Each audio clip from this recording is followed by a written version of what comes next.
Hebrews chapter 11. Now faith is confidence in what we hope for and assurance about what we do not see. This is what the ancients were commended for.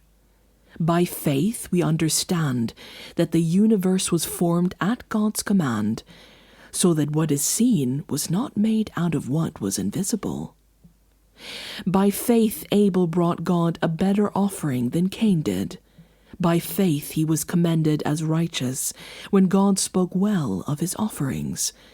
And by faith Abel still speaks, even though he is dead.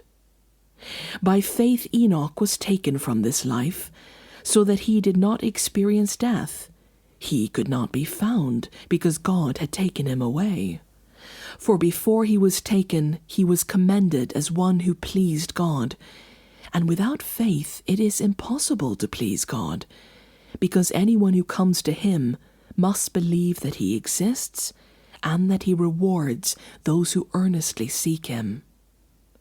By faith Noah, when warned about things not yet seen, in holy fear built an ark to save his family. By his faith he condemned the world and became heir of the righteousness that is in keeping with faith.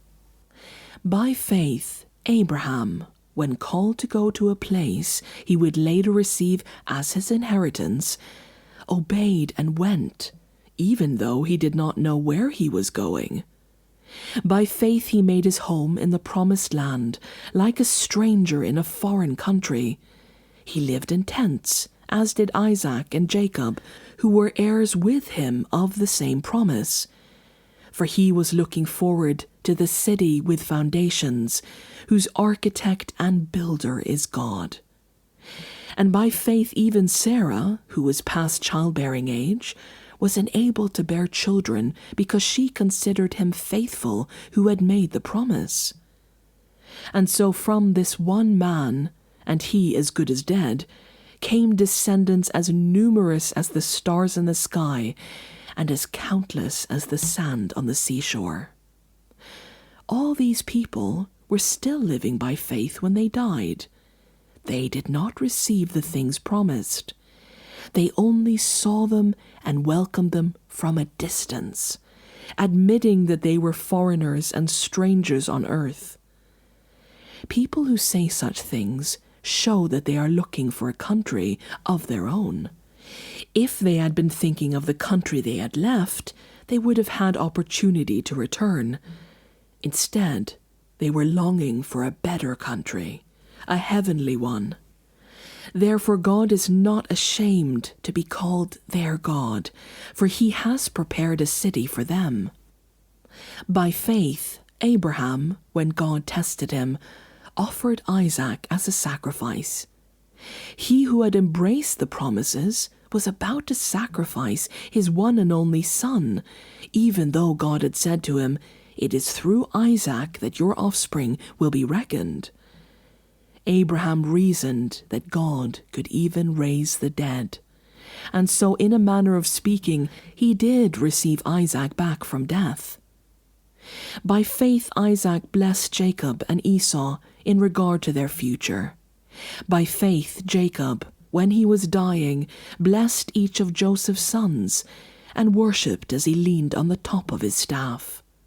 By faith Joseph, when his end was near, spoke about the exodus of the Israelites from Egypt and gave instructions concerning the burial of his bones.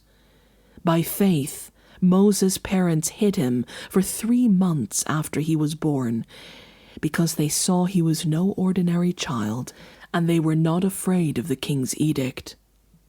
By faith Moses, when he had grown up, refused to be known as the son of Pharaoh's daughter. He chose to be mistreated, along with the people of God, rather than to enjoy the fleeting pleasures of sin. He regarded disgrace for the sake of Christ as of greater value than the treasures of Egypt, because he was looking ahead to his reward. By faith he left Egypt, not fearing the king's anger. He persevered because he saw him who is invisible. By faith He kept the Passover and the application of blood, so that the destroyer of the firstborn would not touch the firstborn of Israel. By faith the people passed through the Red Sea as on dry land, but when the Egyptians tried to do so, they were drowned. By faith the walls of Jericho fell, after the army had marched around them for 7 days.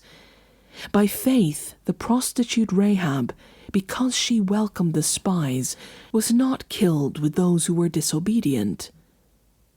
And what more shall I say? I do not have time to tell about Gideon, Barak, Samson, and Japheth, about David and Samuel and the prophets, who through faith conquered kingdoms, administered justice, and gained what was promised, who shut the mouths of lions, quenched the fury of the flames, and escaped the edge of the sword, whose weakness was turned to strength, and who became powerful in battle and routed foreign armies. Women received back their dead, raised to life again. There are others who were tortured, refusing to be released, so that they might gain an even better resurrection. Some faced jeers and flogging, and even chains and imprisonment. They were put to death by stoning, they were sawed in half, they were killed by the sword. They went about in sheepskins and goatskins, destitute, persecuted, and mistreated. The world was not worthy of them. They wandered in deserts and mountains, living in caves and in holes in the ground. These were all commended for their faith. Yet none of them received what had been promised, since God had planned something better for us, so that only together with us would they be made perfect.